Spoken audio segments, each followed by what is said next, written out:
दोस्तों आप सभी का स्वागत है इजी ज्ञान में। दोस्तों आज की इस वीडियो में हम भूमि संबंधी कानून से कुछ महत्वपूर्ण वस्तुनिष्ठ प्रश्न को देखेंगे जो कि आपके आने वाले जेपीएससी पीटी एग्जाम के लिए अत्यंत महत्वपूर्ण है। ठीक है दोस्तों, अगर आपने हमारे चैनल को अभी तक सब्सक्राइब नहीं किया है तो आपसे एक निवेदन करूंगा, प्लीज़ हमें सब्सक्राइब जरूर करें। दोस्तों हमारा पहला सवाल कहता है कि छोटा नागपुर काश्तकारी अधिनियम 1908 की धारा डैश के तहत अनुसूचित जनजाति या पिछड़ा वर्ग या अनुसूचित जाति भूमि के हस्तांतरण पर प्रतिबंध प्रदान की गई है। तो दोस्तों किस धारा के तहत? तो हमारा उत्तर हो जाएगा ऑप्शन नंबर ए, धारा 46 के तहत। ठीक है, तो धारा 46 के तहत ही अनुसूचित जनजाति, पिछड़ा वर्ग, अनुसूचित जाति के भूमि के हस्तांतरण पर प्रतिबंध प्रदान की गई है। ठीक है दोस्तों, अगर हम व्याख्या की बात करें तो दोस्तों छोटा नागपुर काश्तकारी अधिनियम 1908 को जनजाति का क्या कहा जाता है? इसे मैग्ना कार्टा कहा जाता है। यह अधिनियम इस पारंपरिक धारणा को प्रतिपादन करता है कि जमीन किसी एक की संपत्ति ना होकर कुटुंब या समाज की संपत्ति है। ठीक है दोस्तों, बात करें तो इस अधिनियम में कुल 19 अध्याय है और 271 धाराएं हैं। इस अधिनियम की धारा 46 का कहती है तो इसके तहत जो है अनुसूचित जनजाति या पिछड़ा वर्ग या अनुसूचित जाति के रैयत द्वारा अपनी जोत या भूमि या उसके किसी भाग में अपने अधिकार का विक्रय, दान या किसी अन्य संविदा या करार द्वारा हस्तांतरण, ट्रांसफर किसी भी हद तक विधिमान्य न होगा, अर्थात ऐसे किसी अंतरण पर प्रतिबंध लगा दिया गया है। ठीक है दोस्तों, हमारा अगला सवाल क्या कहता है आपसे? ठीक है, नेक्स्ट सवाल क्या कहता है? अगला सवाल कहता है कि धारा 46 के तहत बेदखली का समय कितना वर्ष है जिसके तहत इस अवधि के समाप्ति के बाद प्रतिकूल कब्जों में रह रही भूमि का हस्तांतरण परिपूर्ण होगा। ठीक है दोस्तों, धारा 46 के तहत बेदखली का कितना समय है? तो है 12 वर्ष। ठीक है, बेदखली का समय है 12 वर्ष जिसके तहत इस अवधि की समाप्ति के बाद प्रतिकूल कब्जों में रही भूमि का हस्तांतरण परिपूर्ण होगा। दोस्तों बात करें तो दोस्तों छोटा नागपुर काश्तकारी अधिनियम 1908 की धारा 46 के तहत बेदखली का समय 12 वर्ष है जिसके तहत इस अवधि की समाप्ति के बाद प्रतिकूल कब्जों में रही भूमि का हस्तांतरण परिपूर्ण होगा। दोस्तों हमारा अगला सवाल कहता है कि छोटा नागपुर काश्तकारी अधिनियम 1908 की धारा 71 का ए जो अनुसूचित जनजातियों के गैर कानूनी रूप से अंतरण किए गए जमीन में अनुसूचित जनजाति के सदस्यों का अधिकार बहाल करने की शक्ति प्रदान करता है, इसे डैश कानून के द्वारा डाला गया है। तो दोस्तों इसे किस कानून के द्वारा डाला गया है? तो बिहार अनुसूचित क्षेत्र नियम 1969 के द्वारा। ठीक है, याद रखेंगे, छोटा नागपुर काश्तकारी अधिनियम 1908 की धारा 71 का ए जो अनुसूचित जनजाति के गैर कानूनी रूप से अंतरण किए गए जमीन में अनुसूचित जनजाति के सदस्यों का अधिकार बहाल करने की शक्ति प्रदान करता है, इसे जो है बिहार अनुसूचित क्षेत्र नियम 1969 के द्वारा ही डाला गया है। दोस्तों बात करें तो छोटा नागपुर काश्तकारी अधिनियम 1908 की धारा 71 का ए जो अनुसूचित जातियों के गैर कानूनी रूप से अंतरण, ट्रांसफर किए गए जमीन में अनुसूचित जनजाति के सदस्यों का अधिकार बहाल करने की शक्ति प्रदान करता है, इसे पूरक अधिनियम के रूप में शामिल बिहार अनुसूचित क्षेत्र नियम 1969 के द्वारा डाला गया है। दोस्तों हमारा अगला सवाल क्या कहता है? कहता है कि छोटा नागपुर काश्तकारी अधिनियम 1908 के अंतर्गत एक कन्या खुदकटीदार को क्या अधिकार है? तो दोस्तों पहला ऑप्शन कहता है कि पैतृक संपत्ति पर उत्तराधिकार के अधिकार इन्हें उपवर्जित है, ये बिल्कुल ही सही है। ठीक है, नेक्स्ट कहता है कि पुरुषों के समान इसे अधिकार प्राप्त है, तो ये बिल्कुल ही गलत है। खुदकटी अधिकार प्राप्त है इन्हें, तो ये गलत है। तो हमारा उत्तर ऑप्शन नंबर ए ही हो जाएगा। ठीक है दोस्तों, अगर हम बात करें तो इसकी व्याख्या को देखें दोस्तों तो छोटा नागपुर काश्तकारी अधिनियम 1908 के अंतर्गत एक कन्या खुदकटीदार को पैतृक संपत्ति पर उत्तराधिकार के अधिकार जो है ये क्या है? अपवर्जित है। ठीक है, अगला सवाल क्या कहता है दोस्तों? नेक्स्ट सवाल कहता है आपका, ठीक है, कि छोटा नागपुर काश्तकारी अधिनियम 1869 के अंतर्गत, ठीक है, पद भूयरी रैयत की परिभाषा में सम्मिलित किया गया था किसे? तो दोस्तों मुंडा को सम्मिलित किया गया था। किससे सम्मिलित किया गया था? मुंडा को। ठीक है, छोटा नागपुर काश्तकारी भूधिृति अधिनियम 1869 के तहत, ठीक है, भूयरी जमीन के हक का आधिकारिक बंदोबस्ती के साथ कुछ काश्तकार को जांचने, प्रबंध करने एवं पंजीकृत करने के उद्देश्य से 17 मार्च 1869 ईस्वी को अधिनियमित किया गया, जो 1 अप्रैल 1869 ईस्वी से प्रभावी हुआ। इस अधिनियम के अंतर्गत पद भूयरी रैयती की परिभाषा में भूत खेता को भी शामिल किया गया है दोस्तों। ठीक है, याद रखेंगे यहाँ से। दोस्तों हमारा अगला सवाल क्या कहता है? नेक्स्ट सवाल कहता है आपसे कि संथाल परगना काश्तकारी अधिनियम 1949 के तहत किसी खास गांव से तात्पर्य एक ऐसे गांव से है जहां दोस्तों ना तो कोई मूल रैयत हो और ना ही कोई मुखिया हो। ठीक है, कोई मूल रैयत ना हो और कोई मुखिया ना हो। तो दोस्तों हमारा उत्तर हो जाएगा ऑप्शन नंबर सी, ए एवं बी दोनों ही। ठीक है दोस्तों, अगर हम बात करें तो संथाल परगना काश्तकारी अधिनियम, ठीक है, 1949 11 अप्रैल 1949 को पारित हुआ तथा 1 नवंबर 1949 से प्रभावी हुआ। और इस अधिनियम में कुल 9 अध्याय और 72 धाराएं हैं तथा 2 अनुसूचियां हैं। इस अधिनियम की धारा 2 की उपधारा 9 में किसी खास ग्राम, ठीक है, एक मिनट, किसी खास ग्राम को परिभाषित किया गया है। इसके अनुसार खास ग्राम से तात्पर्य किसी ऐसे ग्राम से है जहां ना तो मूल रैयत हो और ना ही उस समय के लिए कोई ग्राम प्रमुख हो, ठीक है। इस बात का विचार किए बिना ही, ठीक है, किए बिना कि ग्राम में पहले मूल रैयत अथवा ग्राम प्रमुख था या नहीं।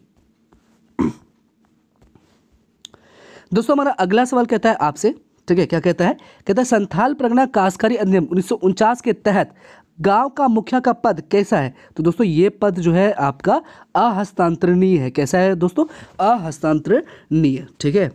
दोस्तों अगर हम व्याख्या की बात करें तो संथाल परगना काश्तकारी अधिनियम 1949 की धारा 9 के तहत यह प्रावधान किया गया कि गांव के मुखिया अर्थात, ठीक है, ग्राम प्रधान का पद जो है विलेज हेडमैन्स का जो ऑफिस है यह हस्तांतरणीय होगा और नॉन ट्रांसफरेबल होगा, ठीक है। दूसरे शब्दों में इस शब्द के तहत ग्राम प्रधान को पदांतरण का किसी प्रकार का अधिकार न रहेगा।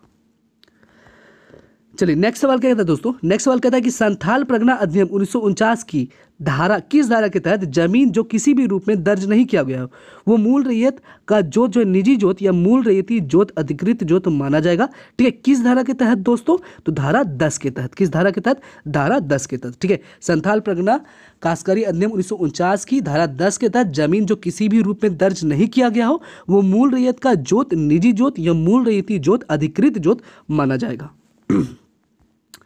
यही चीज है कि संथाल परगना काश्तकारी अधिनियम 1949 की धारा 10 के तहत जमीन जो किसी भी रूप में दर्ज नहीं किया गया हो वो मूल रैयत का जोत निजी जोत या मूल रैयती जोत अधिकृत माना जाएगा।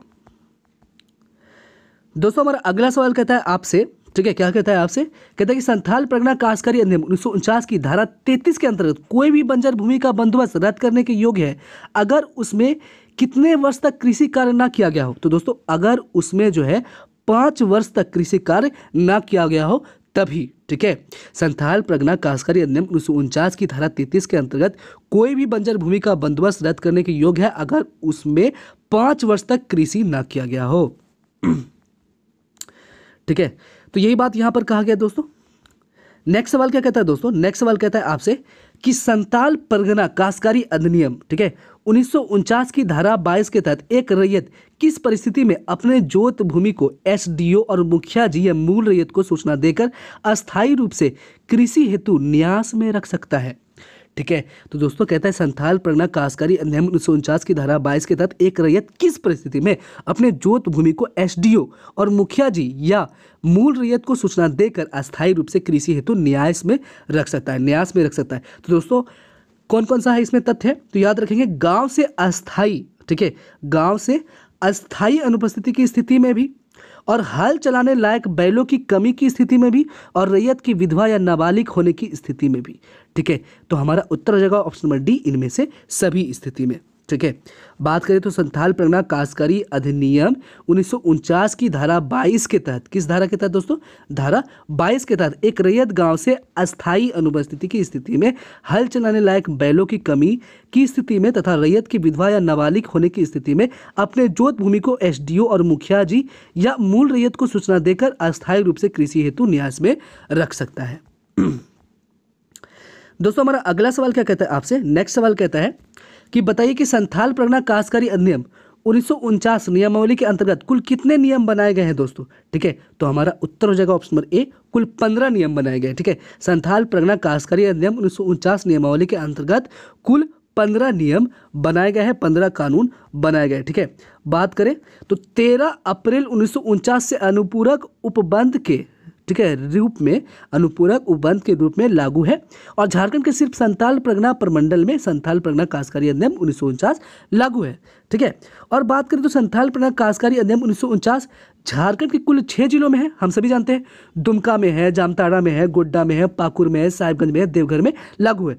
संथाल परगना काश्तकारी अधिनियम 1949 में कुल कितने अध्याय हैं, 9 अध्याय हैं और 72 धाराएं हैं, ठीक है। और इस अधिनियम के नियमावली के अंतर्गत कुल 15 नियम बनाए गए हैं।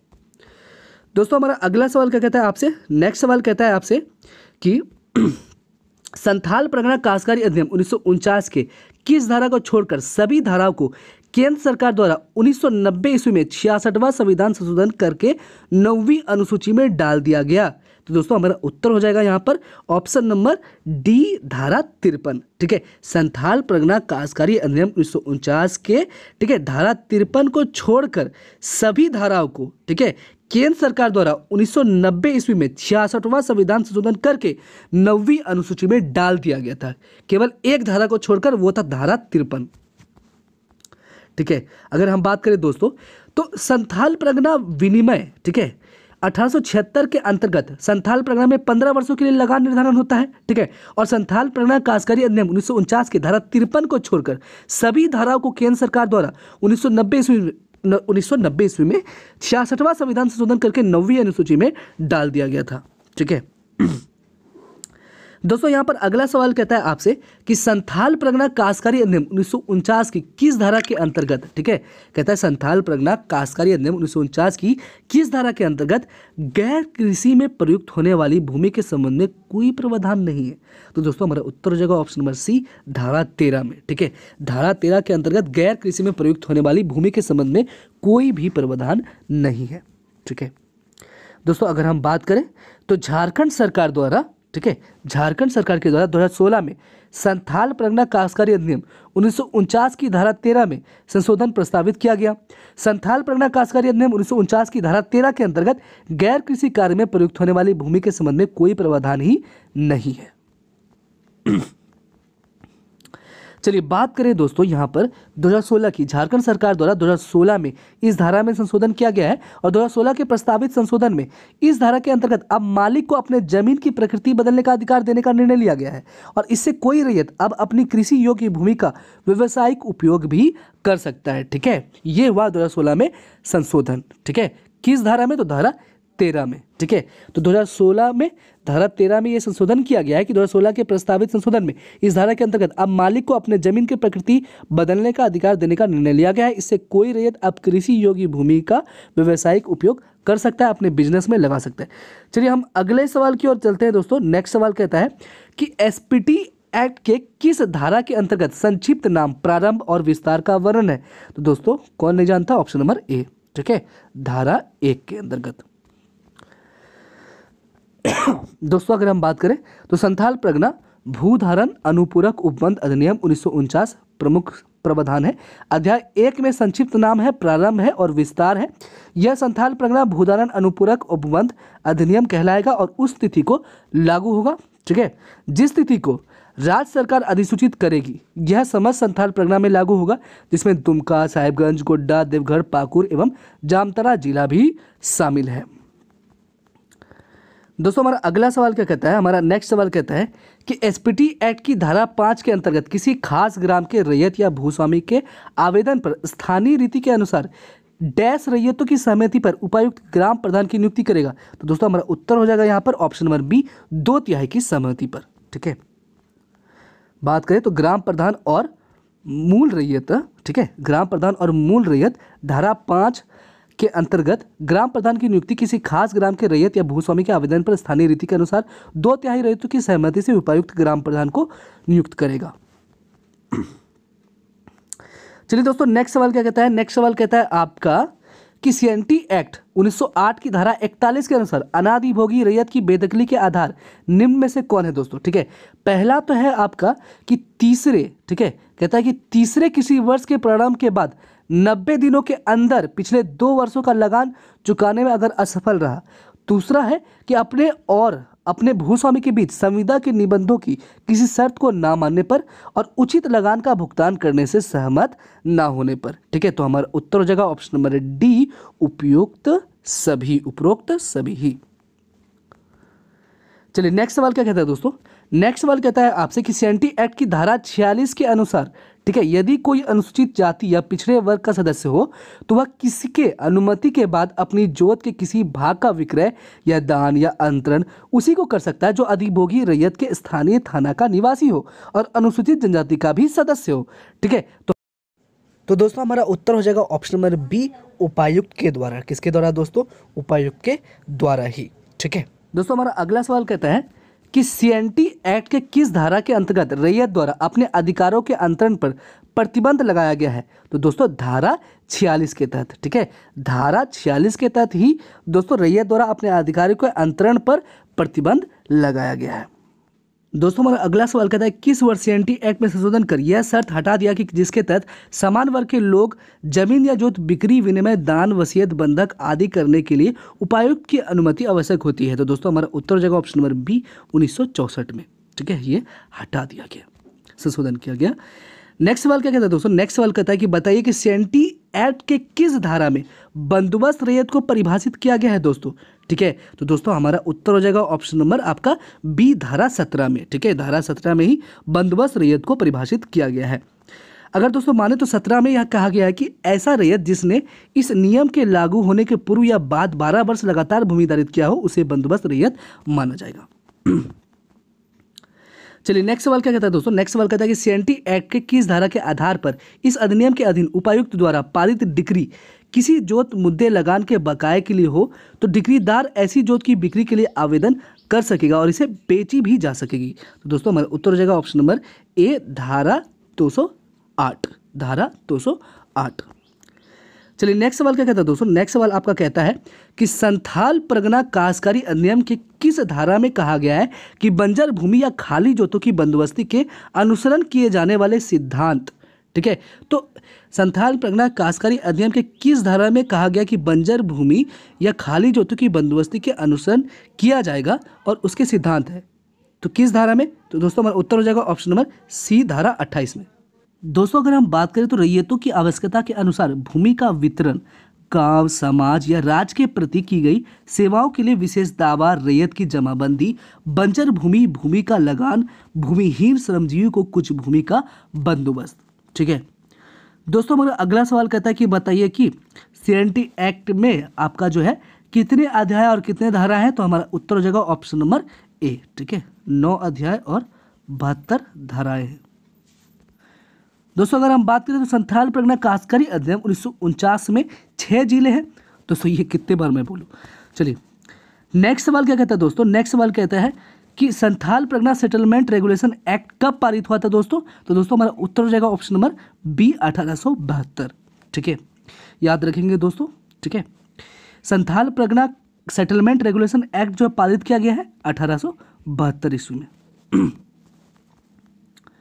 दोस्तों हमारा अगला सवाल क्या कहता है आपसे? कहता है कि संथाल परगना काश्तकारी अधिनियम एसपीटी एक्ट 1949 के किस धारा में यह कहा गया है कि ग्राम प्रधान को पद परिवर्तन का अधिकार नहीं होगा? तो दोस्तों हमारा उत्तर हो जाएगा यहाँ पर ऑप्शन नंबर बी धारा 9 में, ठीक है। संथाल परगना काश्तकारी अधिनियम एसपीटी एक्ट 1949 के धारा 9 में कहा गया है कि ग्राम प्रधान का पद जो है परिवर्तन का अधिकार नहीं होगा। चलिए दोस्तों हमारा अगला सवाल कहता है कि बताइए कि सीएनटी एक्ट का ब्लूप्रिंट खाका किसने तैयार किया था दोस्तों? तो हमारा उत्तर हो जाएगा जॉन एच हॉफमैन ने। किसने किया था? जॉन एच हॉफमैन ने ही किया था, ठीक है। दोस्तों हमारा अगला सवाल कहता है कि सीएनटी एक्ट की धारा 215 के आधार पर उपायुक्त के आदेश के विरुद्ध अपील न्यायिक आयुक्त के पास की जाएगी। धारा 215 के अधीन अपीलों की परिसीमा कितने दिनों के अंदर की जानी चाहिए? तो हमारा उत्तर हो जाएगा ऑप्शन नंबर ए 30 दिन के अंदर दोस्तों, ठीक है। दोस्तों हमारा अगला सवाल कहता है आपसे, ठीक है, कहता है कि छोटा नागपुर काश्तकारी अधिनियम 1908 की धारा 46 के तहत कोई रैयत वर्षों से कितने वर्षों से कम किसी अवधि के लिए अपनी जोत या उसके किसी भाग को भुगत बंद कर सकता है? तो दोस्तों हमारा उत्तर हो जाएगा ऑप्शन नंबर सी 15 वर्ष, ठीक है। छोटा नागपुर काश्तकारी अधिनियम 1908 की धारा 46 के तहत कोई रैयत वर्ष कितने वर्षों से कम किसी अवधि के लिए अपनी जोत या उसके किसी भाग को भुगत बंद कर सकता है? तो 15 वर्ष, ठीक है।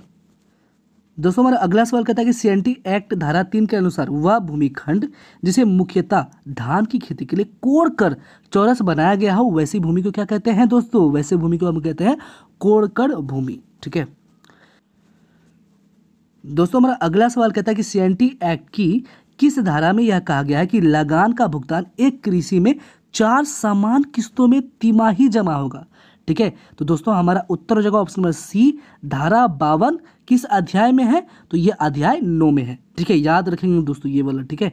क्या याद रखना है हमें कि सीएनटी एक्ट की धारा 52 के अनुसार किस अध्याय में? अध्याय 9 में यह कहा गया कि लगान का भुगतान एक कृषि में 4 समान किस्तों में तिमाही जमा होगा। 4 समान किस्तों में हम याद रखेंगे धारा 52 और अध्याय 9। चलिए दोस्तों, नेक्स्ट सवाल कहता है कि संथाल परगना काश्तकारी अधिनियम 1949 के किस धारा को छोड़कर सभी धाराओं को केंद्र सरकार द्वारा 1990 ईस्वी के 66वां संविधान संशोधन करके 9वीं अनुसूची में डाल दिया गया है? तो केवल एक ही दोस्तों, धारा 53 को छोड़कर। ठीक है,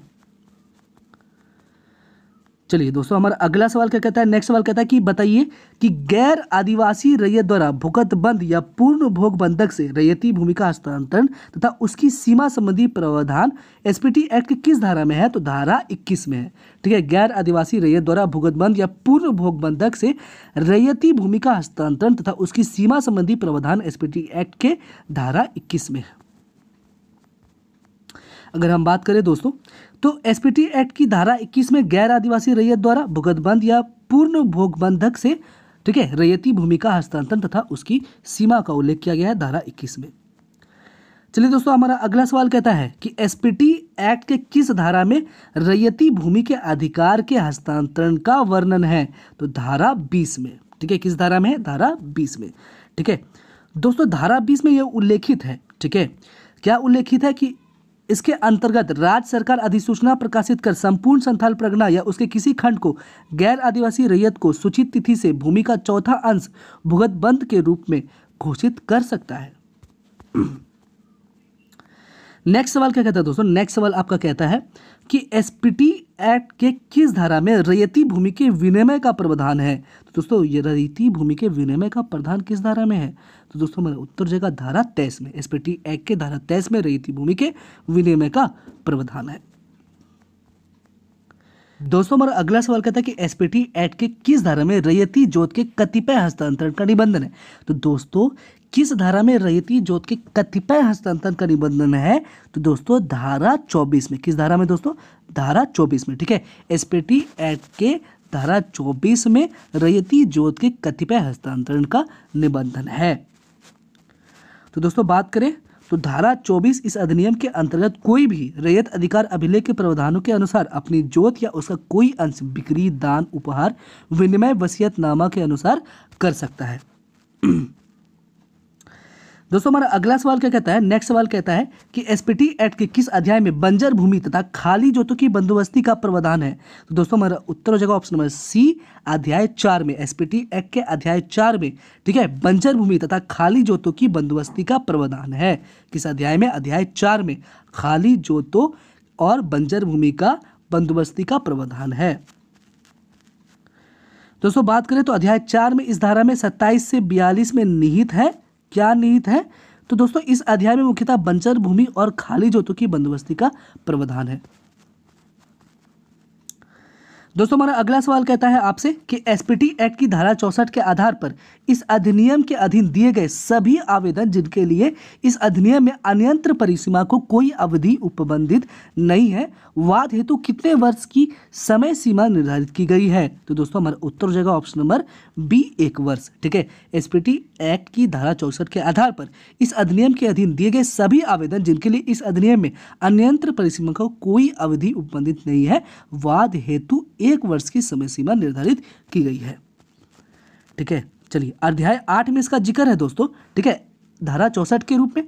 ठीक है, क्या है कि परिसीमा का सामान्य नियम इस अधिनियम के अधीन दिए गए सभी आवेदन जिनके लिए इस अधिनियम में अन्यंत्र परिसीमा का कोई अवधि उपबंधित नहीं है, वाद हेतु 1 वर्ष की समय सीमा निर्धारित की गई है। नेक्स्ट सवाल कहता है कि एसपीटी एक्ट के किस धारा में यह वर्णन है कि रैयत अपनी जोत में कच्चा या पक्का मकान बना सकता है और भवन निर्माण संबंधी रैयतों के अधिकार मिलता है? ठीक है, अगर हम बात करें दोस्तों कि एसपीटी एक्ट के किस धारा में यह वर्णन है कि रैयत अपनी जोत में कच्चा या पक्का मकान बना सकता है और भवन निर्माण संबंधी रैयतों को अधिकार मिलता है, तो ये धारा 18 में है। ठीक है, धारा 18 के अंतर्गत आता है।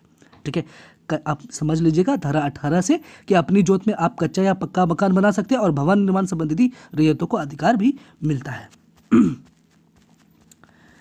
दोस्तों हमारा अगला सवाल क्या कहता है, नेक्स्ट सवाल कहता है कि एसपीटी एक्ट के अनुसार भूस्वामी किसकी सहमति से जोत का विभाजन करता है। तो दोस्तों ये ग्राम प्रधान या मूल रैयत की सहमति से, ठीक है।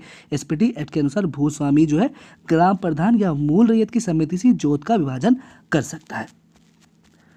दोस्तों चलिए हमारा अगला सवाल आपसे कहता है कि एसपीटी एक्ट की धारा 67 के आधार पर यदि कोई भी व्यक्ति इस अधिनियम का उल्लंघन करता है, ठीक है, किस धारा के तहत दोस्तों, तो धारा 67 के आधार पर यदि कोई भी व्यक्ति इस अधिनियम का उल्लंघन करता है तो 3 वर्ष की सजा या 1000 रुपये का जुर्माना या दोनों अपराध जारी होने की स्थिति में प्रत्येक दिन के लिए कितने रुपए की राशि से दंडित किया जाएगा दोस्तों, तो प्रत्येक दिन के लिए इसे 50 रुपये, ठीक है, दंडित किया जाएगा। एसपीटी एक्ट की धारा 67 के आधार पर यदि कोई भी व्यक्ति इस अधिनियम का उल्लंघन करता है तो 3 वर्ष की सजा या 1000 रुपये या दोनों और अपराध जारी रहने की स्थिति में प्रत्येक दिन के लिए उन्हें 50 रुपये राशि दंडित किया जाएगा। ठीक है, यही बात यहाँ पर भी कही गई है दोस्तों, ठीक है, मैं इसे स्किप कर देता हूँ। चलिए नेक्स्ट सवाल कहता है दोस्तों कि एसपीटी एक्ट की धारा 53 के आधार पर यदि भूस्वामी जनहित में कोई निर्माण कार्य करना चाहे तो उस पर ग्रामवासियों का समान अधिकार होगा, लेकिन इसके लिए उन्हें किसकी अनुमति लेनी होगी, तो उन्हें उपायुक्त की अनुमति लेनी होगी। किसकी अनुमति दोस्तों, उपायुक्त की, ठीक है। एसपीटी एक्ट की धारा 53 के आधार पर यदि भूस्वामी जनहित में कोई निर्माण कार्य करना चाहे तो उस पर ग्रामवासियों का समान अधिकार होगा, लेकिन इसके लिए उन्हें उपायुक्त की अनुमति लेनी पड़ेगी। दोस्तों यही चीज यहाँ पर कहा गया है, ठीक है। क्या कहा गया कि धारा 53 हमसे कहती है कि भवन निर्माण तथा अन्य प्रयोजन के लिए भूस्वामी द्वारा भूमि का अर्जन यदि भूस्वामी जनहित में कोई निर्माण कार्य करना चाहे तो उस पर ग्रामवासियों का समान अधिकार होगा, लेकिन इसके लिए उपायुक्त की अनुमति उन्हें लेनी होगी। दोस्तों हमारा अगला सवाल क्या कहता है कि एसपीटी एक्ट के किस धारा में यह कहा गया है कि भूस्वामी एवं उपायुक्त की सहमति के बिना बंदोबस्ती हेतु भूमि या जोत का उपविभाजन नहीं होगा। तो धारा 30 ने हमें ये कहा है, ठीक है। किस धारा में, धारा 13 में, ठीक है। तो दोस्तों बात करें तो एसपीटी एक्ट के धारा 30 के अनुसार यह कहा गया है कि भूस्वामी एवं उपायुक्त की सहमति के बिना बंदोबस्ती हेतु भूमि या जोत का उपविभाजन नहीं होगा, ठीक है। चलिए नेक्स्ट सवाल क्या कहता है दोस्तों, नेक्स्ट सवाल कहता है कि एसपीटी एक्ट की धारा 32 के अंतर्गत कोई भी व्यक्ति यदि बंदोबस्ती की प्रक्रिया से असंतुष्ट हो तो वह इसके विरुद्ध कितने दिनों के अंदर उपायुक्त के पास अपना आपत्ति दर्ज करा सकता है, तो ये जो है 1 वर्ष के, ठीक है, 1 वर्ष के अंदर, ठीक है। तो एसपीटी एक्ट की धारा 32 के अनुसार कोई भी व्यक्ति यदि बंदोबस्ती की प्रक्रिया से असंतुष्ट हो तो वह इसके विरुद्ध 1 वर्ष के अंदर उपायुक्त के पास अपनी आपत्ति दर्ज करा सकता है, ठीक है। बात करें तो दोस्तों यदि कोई भी व्यक्ति बंदोबस्ती की प्रतिक्रिया से असंतुष्ट हो तो वह इसके विरुद्ध उपायुक्त के यहाँ 1 वर्ष के अंतर्गत आपत्ति दर्ज करा सकता है। उपायुक्त सभी संबंधित पक्ष को नोटिस जारी कर उचित निर्णय ले सकता है या उचित आदेश दे सकता है। चलिए दोस्तों हमारा अगला सवाल क्या कहता है, नेक्स्ट सवाल कहता है कि एसपीटी एक्ट की धारा 42 के आधार पर, ठीक है, किसे यह अधिकार है कि वह अपनी इच्छा या किसी रैयत के आवेदन पर विचार कर उस व्यक्ति को बंदोबस्ती से बेदखल कर सकता है जिसने संथाल परगना में, ठीक है, किसी भी विधि का उल्लंघन कर कृषि भूमि का अतिक्रमण किया है। तो दोस्तों उपायुक्त, ठीक है। तो दोस्तों एसपीटी एक्ट के धारा 42 के आधार पर उपायुक्त को यह अधिकार है कि वह अपनी इच्छा या किसी रैयत के आवेदन पर विचार करके उस व्यक्ति को बंदोबस्त से बेदखल कर सकता है जिसने संथाल परगना में किसी भी विधि का उल्लंघन कर कृषि भूमि का अतिक्रमण किया हो, ठीक है। दोस्तों बात करें तो उस व्यक्ति को बेदखल करना जो कृषि भूमि के अनाधिकार, ठीक है, अनऑथराइज्ड पोसेशन में हो और दखल में हो, उपायुक्त अपनी इच्छा या किसी रैयत के आवेदन पर विचार कर उस व्यक्ति को बंदोबस्त से बेदखल कर सकता है जिसने संथाल परगना में किसी भी विधि का उल्लंघन कर कृषि भूमि का अतिक्रमण किया हो। चलिए नेक्स्ट सवाल क्या कहता है दोस्तों, कहता है कि निम्न में से किसे यह अधिकार है कि एसपीटी एक्ट के आधार पर किसी भी लगान की कमी कर सकती है जिसमें जोत में बालू पड़ जाना, पानी भर जाना या जोत का भूस्वामी सिंचाई की व्यवस्था नहीं करता है तो आदि कारणों पर लगान में कमी की जाएगी, ठीक है, तो आयुक्त के द्वारा, ठीक है। निम्न में से आयुक्त को यह अधिकार है कि एसपीटी एक्ट के आधार पर किसी भी लगान की कमी कर सकता है वो जिसमें जोत में बालू पड़ जाए, अगर पानी भर जाता है तो जोत का भूस्वामी सिंचाई की व्यवस्था अगर नहीं होता है तो इन्हीं कारणों से वो जो है आयुक्त जो है एसपीटी एक्ट में आपका क्या कर सकता है, लगान में कमी कर सकता है। एसपीटी एक्ट के तहत, ठीक है, वो आपकी लगान में कमी कर सकता है। कौन? आयुक्त। चलिए नेक्स्ट सवाल क्या कहता है दोस्तों, नेक्स्ट सवाल आपका कहता है कि एसपीटी एक्ट के आधार पर क्या कोई रैयत अपने भूस्वामी, ग्राम प्रधान या मूल रैयत को डाक मनी ऑर्डर के द्वारा लगान का भुगतान कर सकता है? तो दोस्तों बिल्कुल ही हाँ कर सकता है। ठीक है दोस्तों, धारा 45 ही तो यह बताती है कि डाक मनी ऑर्डर द्वारा लगान भुगतान। ठीक है, धारा 45 ही बताती है डाक मनी ऑर्डर द्वारा लगान भुगतान। कोई रैयत अपने भूस्वामी, ग्राम प्रधान या मूल रैयत को डाक मनी ऑर्डर के आधार पर, ठीक है, डाक मनी ऑर्डर के द्वारा लगान का भुगतान कर सकता है। दोस्तों हमारा अगला सवाल कहता है कि बताइए कि संथाल परगना काश्तकारी अधिनियम किस वर्ष लागू किया गया दोस्तों? तो 1949। चलिए तो पढ़ लेते से भी। तो संथाल परगना काश्तकारी अधिनियम 1989 संथाल परगना जिले का निर्माण 1855 1949 है ये। ठीक है, संथाल परगना काश्तकारी अधिनियम 1949 संथाल परगना जिले का निर्माण 1855 में ईस्वी में किया गया था। और इस क्षेत्र का पुराना नाम क्या था? जगलतरी ट्रैक्ट था, जिसे दामिने को के नाम से भी जाना जाता था। ठीक है, इसके अंतर्गत आने वाली जागीर या जमींदारी को राजस्व पंजी में तौजा नंबर से दर्शाया गया था। किसके नंबर से दोस्तों? तौजी नंबर से। ठीक है, सॉरी, तौजी नंबर से दर्शाया गया है। किस नंबर से दोस्तों? तौजी नंबर से। ठीक है, संथाल परगना में, ठीक है, पहला रैयती कानून Santhal Pargana settlement regulation act 1872 था और यह 1872 ईस्वी में पारित किया गया था। ठीक है, सर्वप्रथम संथाल भाषा, संस्कृति, साहित्य एवं पारंपरिक विधान जैसे महत्वपूर्ण विषयों पर रेवरेंट पीओ बॉर्डिंग ने प्रकाश डाला था। अगर हम आगे बात करते हैं दोस्तों कि इसे एसपीटी एक्ट के पूर्व संथाल परगना की जमीन का सर्वे सेटलमेंट रिपोर्ट बनाने में मैकफरसन, एलनसन एवं गैजर का महत्वपूर्ण योगदान रहा है। संथालों के पारंपरिक विधानों पर ओ मेली ने अपने गैजेटियर में पर्याप्त प्रकाश डाला है। संथाल परगना काश्तकारी अधिनियम संथाल विद्रोह हूल क्रांति की देन थी। ठीक है, किसकी देन थी? हूल क्रांति की। ठीक है, संथाल विद्रोह की देन थी। संथाल परगना इंक्वायरी कमेटी का गठन 1937 में किया गया। कब किया गया दोस्तों? 1937 में हुआ था। और संथाल परगना इंक्वायरी कमेटी भी 1937 की अनुशंसा के आधार पर संथाल परगना काश्तकारी अधिनियम 1949 का निर्माण किया गया। ठीक है, एसपीटी एक्ट के पूर्व संथाल परगना की जमीन का सर्वे सेटलमेंट रिपोर्ट बनाने में मैकफरसन, एलनसन एवं गैजर का महत्वपूर्ण भूमिका रहा है। और संथालों के पारंपरिक विधानों पर ओ मेली ने अपने गजेटियर में पर्याप्त प्रकाश डाला है। संथाल परगना काश्तकारी अधिनियम संथाल विद्रोह, जिसे हम हूल क्रांति की ही देन थी। और संथाल परगना इंक्वायरी कमेटी का गठन 1937 में हुआ है। संथाल परगना इंक्वायरी कमेटी 1937 के अनुशंसा के आधार पर ही संथाल परगना काश्तकारी अधिनियम 1949 का निर्माण किया गया है। दोस्तों हमारा अगला सवाल क्या कहता है दोस्तों? नेक्स्ट सवाल कहता है कि संथाल परगना काश्तकारी अधिनियम अनुपूरक उपबंध के रूप में कब लागू हुआ दोस्तों? तो ये 13 अप्रैल 1949 को। ठीक है, 13 अप्रैल 1949 को अनुपूरक उपबंध के रूप में लागू हुआ। ठीक है, यही बात दिया गया है यहाँ पर भी दोस्तों, मैं इसे स्किप कर देता हूँ। ठीक है, चलिए कुछ पढ़ ही देता हूँ। ठीक है दोस्तों, बात करें तो 13 अप्रैल 1949 से अनुपूरक उपबंध के रूप में लागू है। ठीक है, झारखंड के सिर्फ संथाल परगना प्रमंडल में संथाल परगना काश्तकारी अधिनियम 1949 लागू है। संथाल परगना काश्तकारी अधिनियम 1949 झारखंड में कुल 6 जिलों दुमका, जामताड़ा, गोड्डा, पाकुड़, साहिबगंज, देवघर में लागू है। और संथाल परगना काश्तकारी अधिनियम 1949 में कुल 9 अध्याय है और संथाल परगना काश्तकारी अधिनियम 1949 में कुल 72 धाराएं भी हैं। ठीक है, संथाल परगना काश्तकारी अधिनियम 1949 में नियमावली के अंतर्गत कुल 15 नियम बनाए गए हैं। चलिए नेक्स्ट सवाल कहता है दोस्तों, क्या कहता है कि संथाल परगना काश्तकारी अधिनियम में कुल कितने जिलों को शामिल किया गया है? तो कौन नहीं जानता है? 6 जिलों को शामिल किया गया है। ठीक है, वही बात यहां पर कहा गया है। नेक्स्ट सवाल क्या कहता है दोस्तों? नेक्स्ट सवाल कहता है कि संथाल परगना काश्तकारी अधिनियम 1949 में कुल कितने अध्याय हैं? दोस्तों कुल इसमें 9 अध्याय हैं। ठीक है,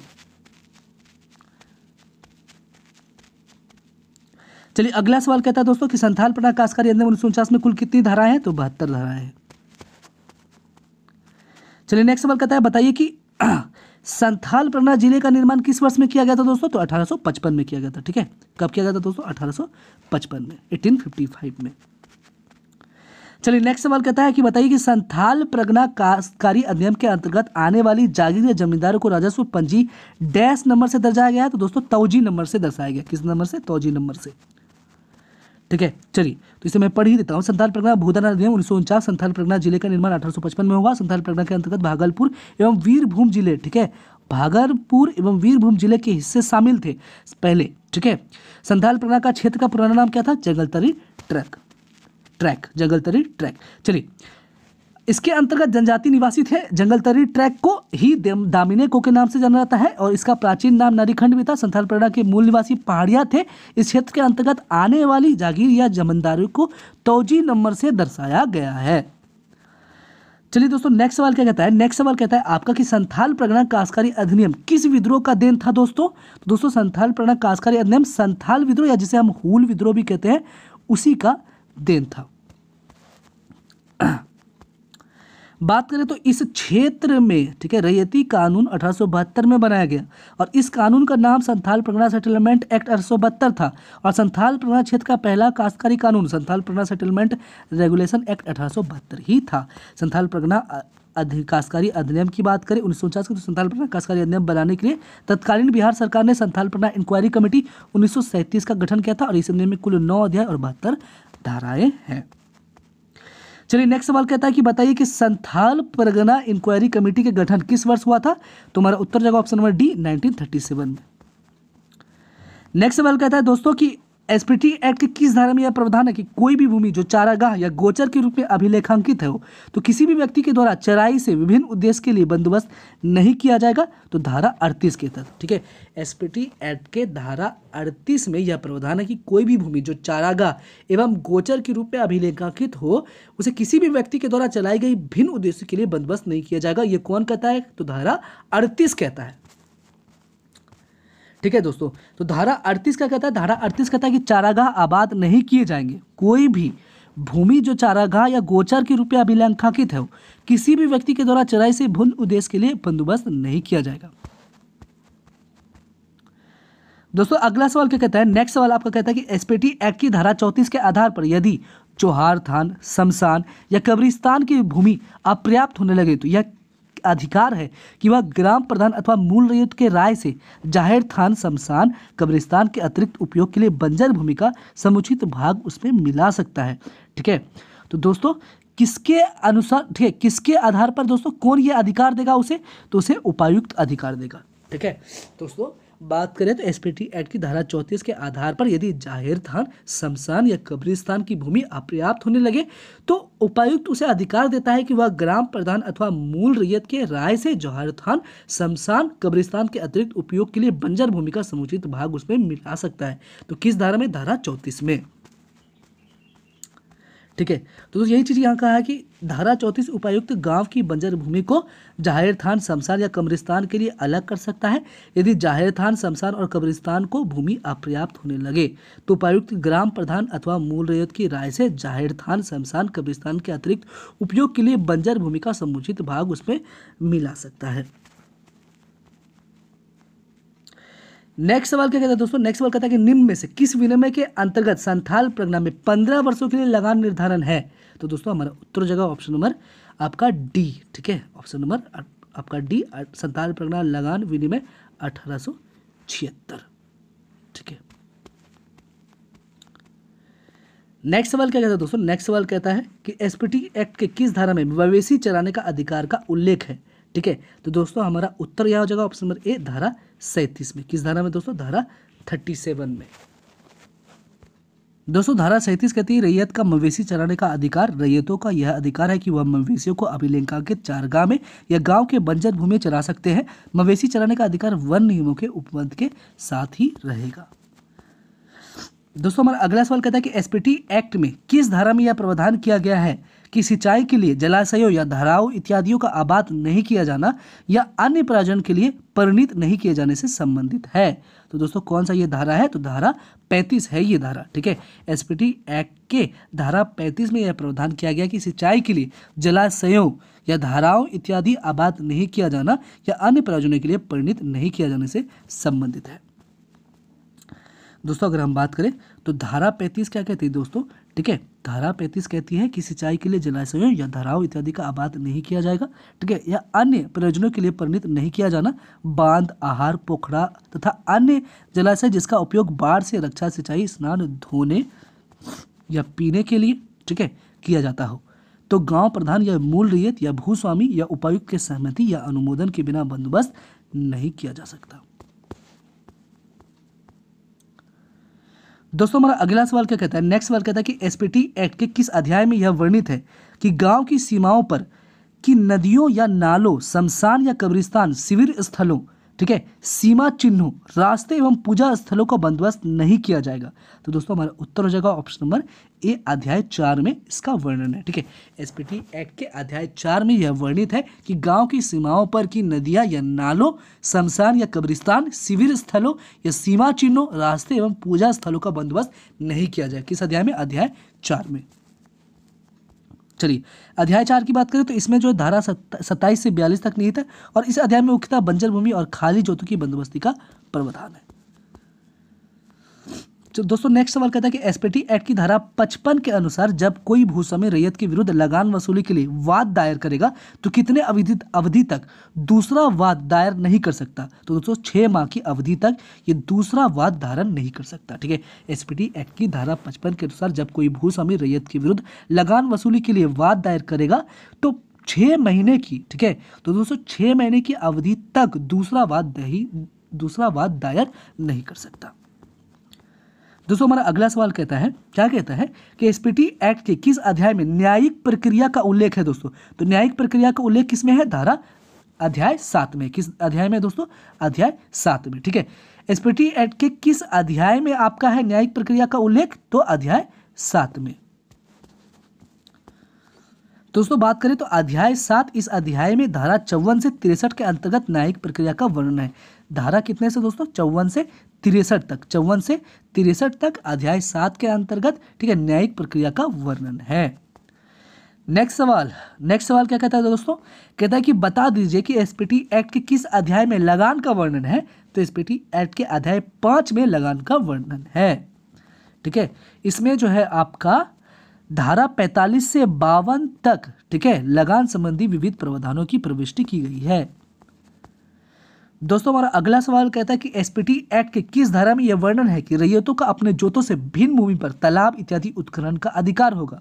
ठीक है, तो दोस्तों हमारा उत्तर हो जाएगा ऑप्शन नंबर बी, धारा 36 में। किस धारा में दोस्तों? धारा 36 में। ठीक है, एसपीटी एक्ट के धारा 36 में यह वर्णन है कि रैयतों का अपने जोत से भिन्न भूमि पर तालाब इत्यादि उत्खनन का अधिकार होगा। दोस्तों धारा 36 गांव की सीमाओं पर के नालों, शमशान या कब्रिस्तान, शिविर स्थलों, सीमा चिन्हों, राष्ट्र एवं पूजा स्थलों का बंदोबस्त नहीं किया जाएगा। ठीक है, किस धारा के अंतर्गत दोस्तों? धारा 36 के तहत। चलिए नेक्स्ट सवाल क्या कहता है दोस्तों? नेक्स्ट सवाल कहता है आपके एसपीटी एक्ट की धारा 33 के आधार पर बंजर भूमि की बंदोबस्ती रद्द की जाएगी यदि डैश वर्ष के भीतर आबाद नहीं किए जाए। तो दोस्तों 5 वर्ष के भीतर अगर आबाद नहीं किए जाए। ठीक है, एसपीटी एक्ट की धारा 33 के आधार पर बंजर भूमि की बंदोबस्ती रद्द की जाएगी अगर 5 वर्ष के भीतर आबाद न की जाए। ठीक है, यही बात यहाँ पर कहा गया है दोस्तों। ठीक है, धारा 33 क्या कहती है? बंजर भूमि की बंदोबस्ती रद्द की जाएगी यदि 5 वर्ष के भीतर आबाद न की जाए ऐसी भूमि जो उपयुक्त रीति से बंदोबस्त की गई हो और 5 वर्ष तक इसे आबाद नहीं किया गया तो उपायुक्त द्वारा बंदोबस्त रद्द की जाएगी। ठीक है, तो दोस्तों ये था हमारा सीएनटी एक्ट और एसपीटी एक्ट से कुछ महत्वपूर्ण प्रश्न।